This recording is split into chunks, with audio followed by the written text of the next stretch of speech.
So why the name Courageous Kitchen? The kids of the Courageous Kitchen, the families of the Courageous Kitchen, are all victims of torture and trauma. And they're the most resilient people I've ever met. Their spirit is just unbreakable. I think with that comes great courage.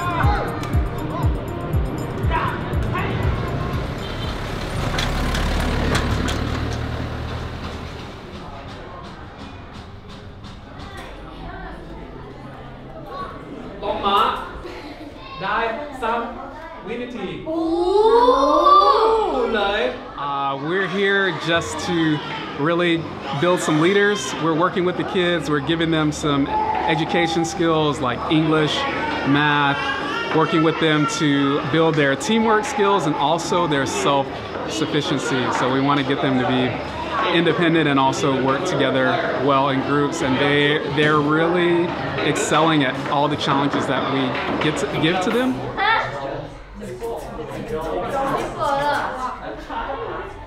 I will say it 2 times, but you have to say it only 1 time. Okay. Go right. Say it. Yes.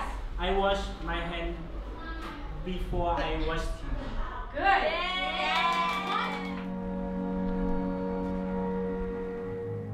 Urban refugees are basically, they could be you and I, just living in a big city, essentially hiding out. So they escaped from whatever their home country is because of persecution, whether it's political, religious, and just seeking safety. Most of us know as refugees that are coming, crossing borders and into camps, and then finding safety from whatever country they're in. But the urban refugees that we work with, we say they're stateless. They can't go back home, but the country that they're in isn't necessarily accepting them either. So they're trying to seek asylum. They're either denied the help, or the process is just delayed. And so in the interim, they're kind of lost amongst the shadows. So they're trying to find work in whatever country they can, but it's hard because they don't have papers. Try to go to school, but they can't because they either don't speak the language, or again, they don't have the proper papers even to be considered a refugee. So really we call them asylum seekers, and these are people who just don't have status anymore.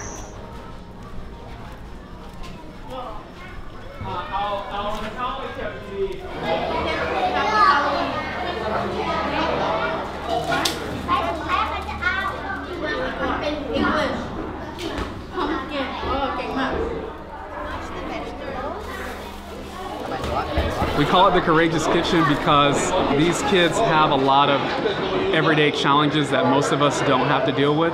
So every day that they get up and they're out here smiling and out here in the kitchen trying to learn something, trying to learn a new language in an environment that is not always nice to them, it's a courageous day.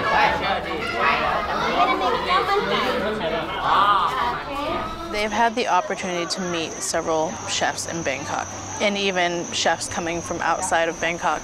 I mean, just a smile on their face when they meet like a real chef, right? Because we joke and we say, oh, they're mini chefs, and this is cooking school. But when they see somebody making a career out of it and happy about it, right? Happy that they can provide the meal and provide these ingredients that they've never seen. They see that food is not as traumatizing as it once was, and that they can create an actual livelihood out of it. That this is a reality, and it's not too far off. Okay, James. Is this the new cinema? So wait. Daughter said I cannot eat chili. Daughter, please. Oh. Same. 1, 2, 3.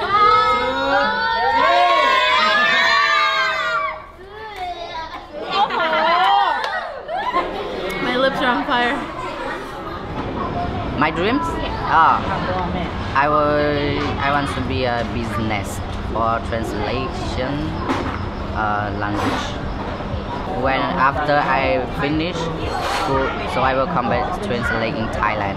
I'm from Vietnam, please. Vietnam is not freedom for worship, so we come here for to be a refugee. I'm very happy for Courageous Kitchen.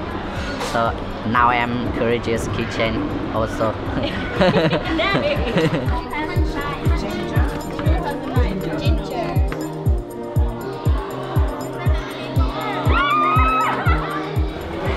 I want to be a lawyer in my future. When I see the people poor and have a big problem, so if I be a lawyer, I can help everyone. I like Thailand so much, and I like Thai people because they are so kind and they're so good for me. Yeah.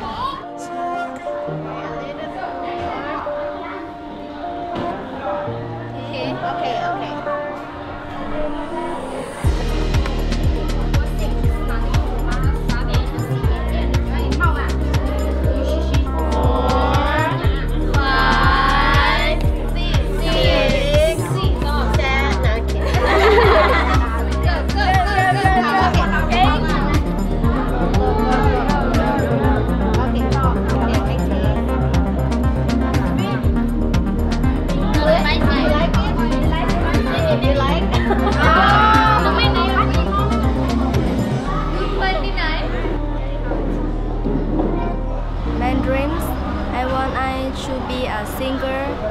Because I see someone singer so very well and I want to be a singer. Thank you for everyone come here. Have many teachers come here and have to cook common guy. So good. Yeah.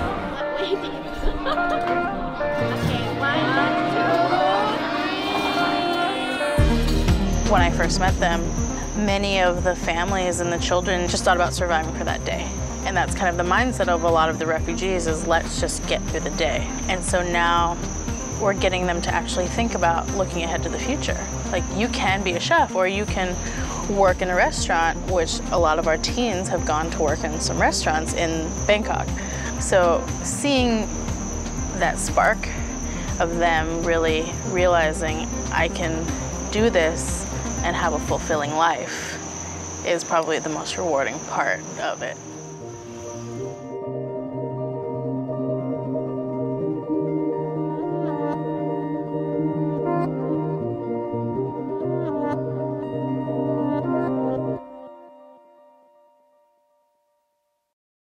Hi, Christy. Hi, Jen. It's been 4 years since we visited Courageous Kitchen and all of you in Bangkok, and I'm sure a lot has changed since then. Yes. Yeah, so I want to, as I've been piecing this video together, I've been thinking about the kids and their families and what they've been up to, or, have they, any of them relocated, been employed, going to school? I want to hear all of it. We were originally teaching cooking classes. So we were doing that for the general public through like Airbnb experiences and a bunch of other like local tour platforms. And then we started hosting street food tours, and those like really took off. And so we would train the students to basically go to pick up tourists at the local train station, take them to the market, try some street food, and you just eat for like 3 hours all around Bangkok, which is pretty amazing.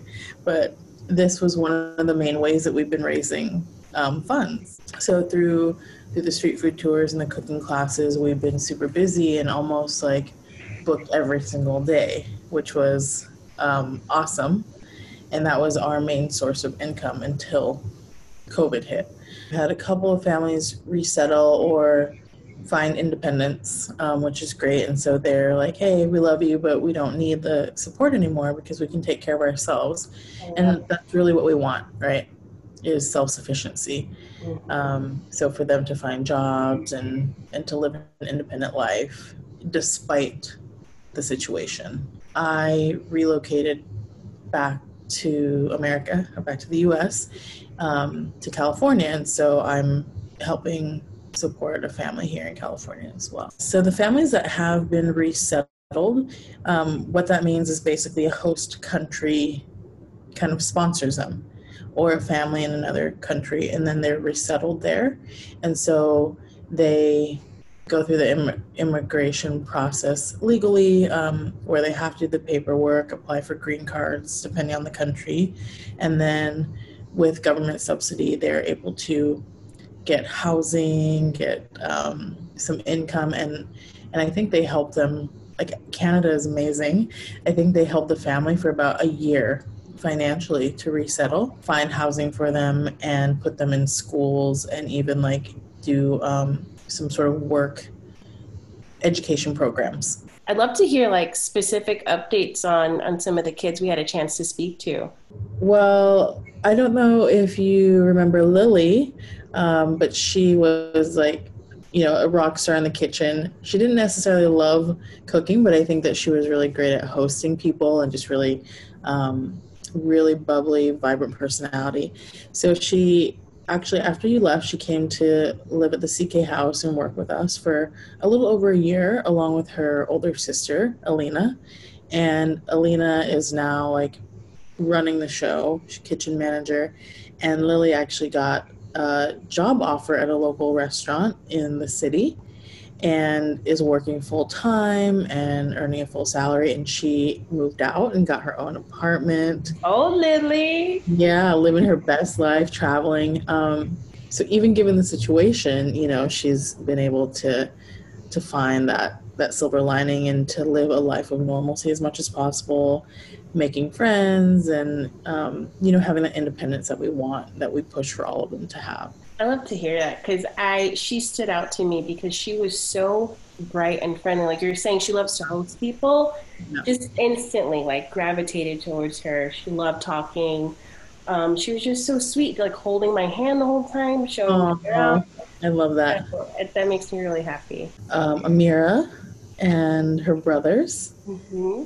and they actually have been resettled, which is, you know, it just like warms my heart talking about it, because I think that they were in Thailand for at least 5 to 7 years, just waiting, you know, no answers, and a family of 5 from Sudan. And so they were resettled to Canada and have found safety and shelter and are loving it. They have a community that they've kind of settled into. They're freezing cold, but they're safe. That's the change, yeah. Yeah, they've never like experienced snow before. So all these like amazing firsts, you know, which are scary, but you know, in a good way. Tell me about Bella. Bella, she's so sweet. She's my heart. Bella is now 17. Yeah, she's grown up like so fast. She is now living and working at CK. So for people who don't know, Courageous Kitchen, we kind of have our headquarters, or like 2 houses basically in Bangkok, where we have some housing for the students, but also where we run our kitchen programming, our cooking classes, and street food tours. So Bella moved into the CK house and earning a full salary and able to help her family. And she is an amazing teacher and amazing artist and dancer. And this girl can do everything. But she has really helped us to teach some of the younger kids. So she's taking what she's learning from CK, and she will host like cooking camps or English camps and to all of her younger siblings and community members. And she's a natural. And I was asking her about the kitchen, you know, and she was saying, you know, like she likes to cook, but career-wise, she is not interested in cooking. She said that she wants to be a lawyer. And she's like, I want to help people like me. Because, you know, she's had to learn escaping from Vietnam, right? So her family walked from Vietnam to Thailand when she was about 10 years old. and she was carrying her younger siblings on her back, helping her parents, because she picked up Thai quite quickly and English quite quickly, but she has to help translate for her parents. Go to the UNHCR and petition for them and help them fill out paperwork and all this stuff that a teenager shouldn't have to do, right? But now that she's been through the process and she's seen how difficult and how grueling it is and how much strain that has been on her family, she's really interested in helping other families. Like every time I talk to her, she just makes me tear up because I'm so proud.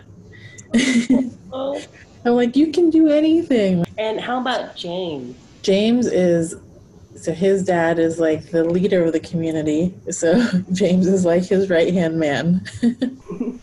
His English has always been amazing, like pretty advanced compared to the other students, I would say. James is there helping translate, helping families go to the doctor, helping, distribute food. And so he is just a little leader in the making.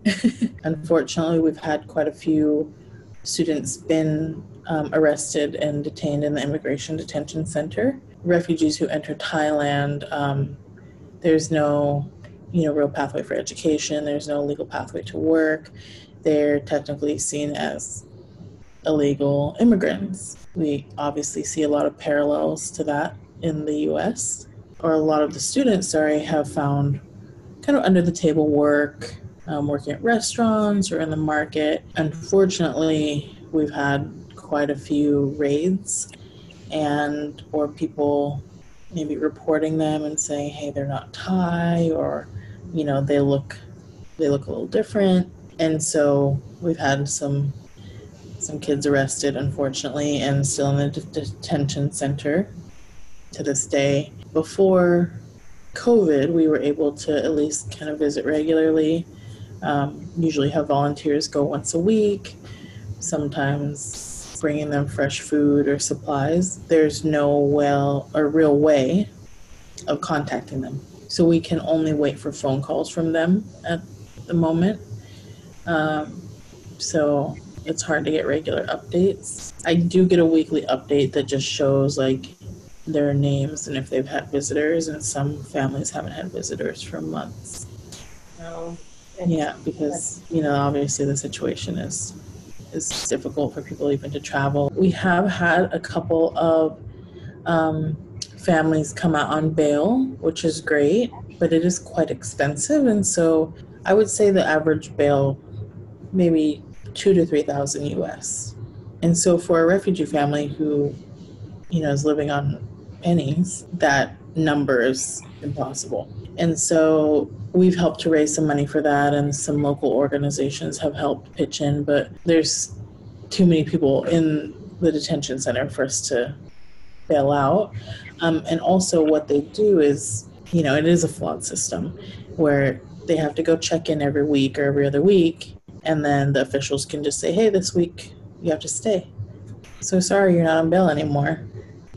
With your money, right? And then we let you go out for a couple months, and then we want you to come back, and then when we need money again, we'll just charge your family $2,000 to $3,000 again. I can imagine what the day-to-day mindset is of let me enjoy this time that I have. Let me try to fight for what I have and push forward. And then I can imagine the feeling of hopelessness.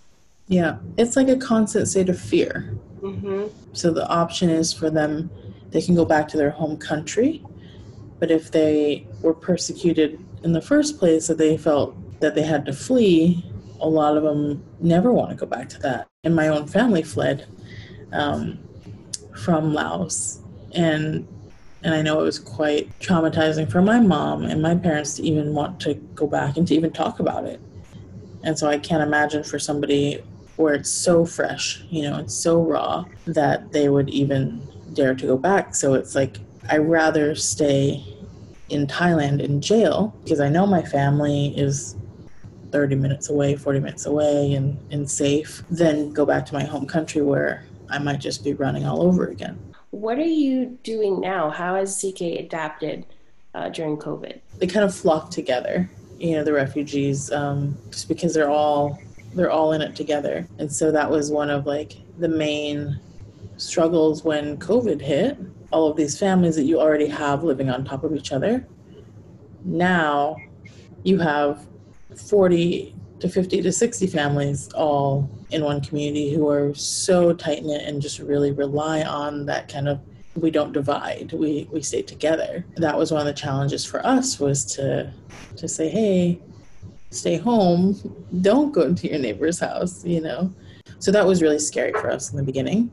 But thankfully everybody was pretty cautious, and I think their fear kind of kept them sheltering in place. Yeah.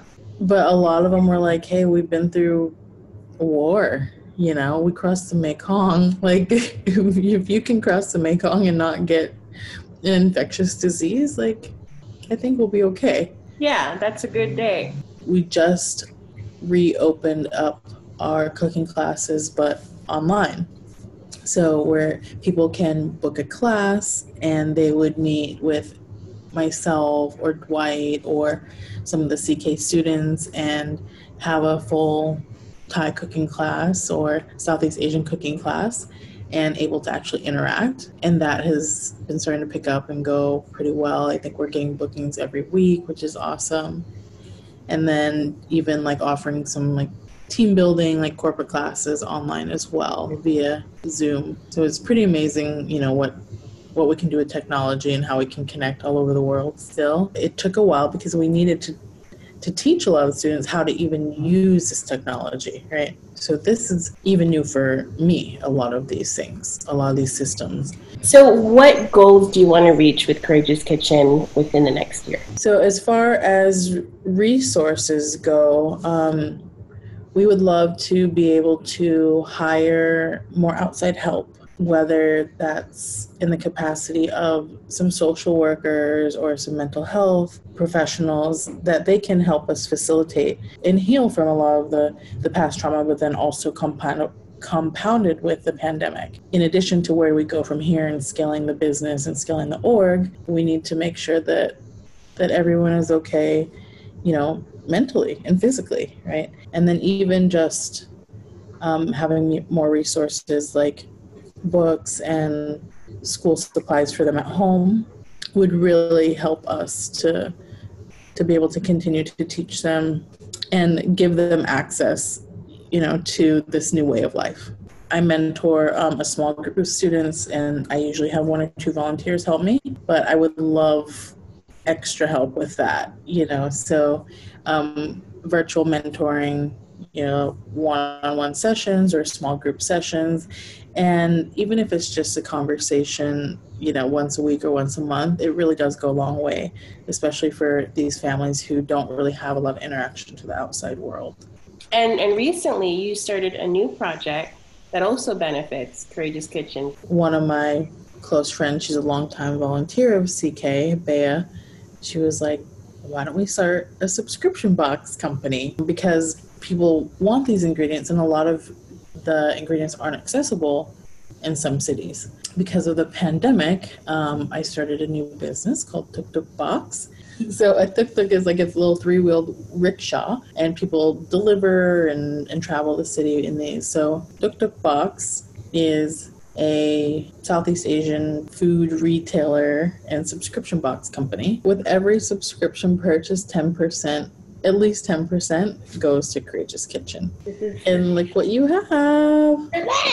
We haven't opened it. Depending on where you're living, we're fortunate enough to live in big cities. But sometimes you just, even where I am in upstate, it's a trip. It's a trip. You don't want to, use the gas and do all that. So use the gas.